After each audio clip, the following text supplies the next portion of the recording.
Global investor summit के शुभारंभ करने के अलावा भी प्रधानमंत्री नरेंद्र मोदी ने कल पूरा एक दिन मध्य प्रदेश में बिताया। इस बीच मोदी ने बागेश्वर धाम में कैंसर अस्पताल का उद्घाटन किया, बाबा बागेश्वर की मां की पर्ची निकाली, बागेश्वर महाराज की शादी में आने का वायदा किया और भोपाल लौटकर बीजेपी के विधायक सांसदों के साथ लंबी बैठक की। दिलचस्प ये रहा कि इस बैठक के बाद सभी की बोलती बंद रही। मोदी के एमपी दौरे पर देखिए ये खास रिपोर्ट।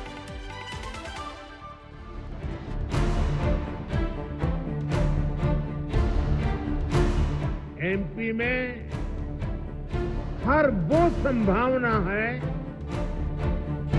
हर वो पोटेंशियल है जो एमपी को जीडीपी के हिसाब से भी देश के टॉप 5 राज्यों में ला सकता है। सच है, मध्य प्रदेश में निवेश की संभावनाएं अपार हैं। इसीलिए जब राजधानी भोपाल में ग्लोबल इन्वेस्टर समिट हुई तो प्रधानमंत्री नरेंद्र मोदी ने मध्य प्रदेश को अपने कीमती 23 घंटे दिए।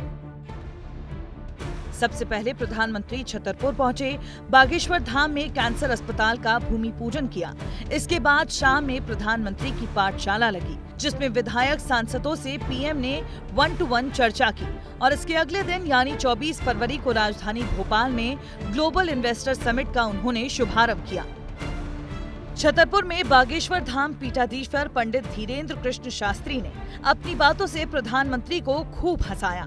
उन्होंने अपनी शादी का जिक्र किया, जिसे सुन मंच पर बैठे स्वामी संत और प्रधानमंत्री खूब हंसे। माननीय प्रधानमंत्री जी अभी जब माताजी को मिल रहे थे तो हमारी माताजी से कह रहे थे हम तुम्हारी माताजी पर्ची खोल रहे, और माताजी से बोले अब तुम्हारे मन में ये चल रहा है कि ब्याह हो जाए। उस वक्त तो हम नहीं कह पाए, तो हम कहेंगे हमारी बारात में आप भले ना।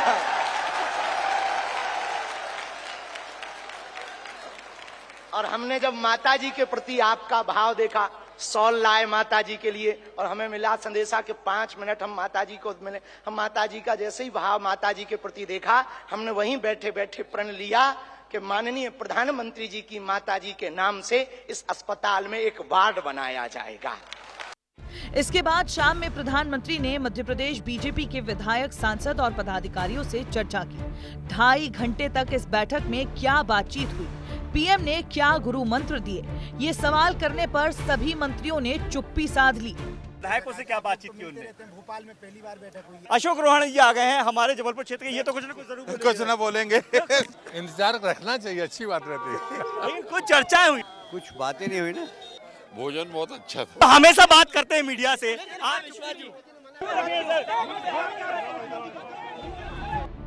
हालांकि कुछ सांसद विधायकों ने बैठक को सार्थक चर्चा से जोड़ा।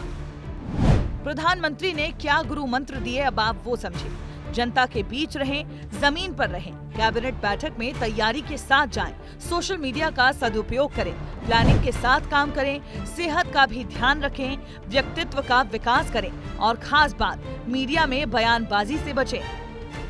इसके बाद प्रधानमंत्री ने भोपाल राजभवन में रात्रि विश्राम किया और 24 फरवरी की सुबह ग्लोबल इन्वेस्टर समिट का शुभारंभ कर मध्य प्रदेश की खूबसूरती को निहारा और निवेशकों को मध्य प्रदेश की खासियत भी बताई।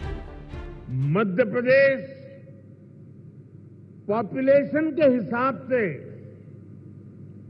भारत का 5th लार्जेस्ट स्टेट है। एमपी एग्रीकल्चर के मामले में भारत के टॉप के राज्यों में है।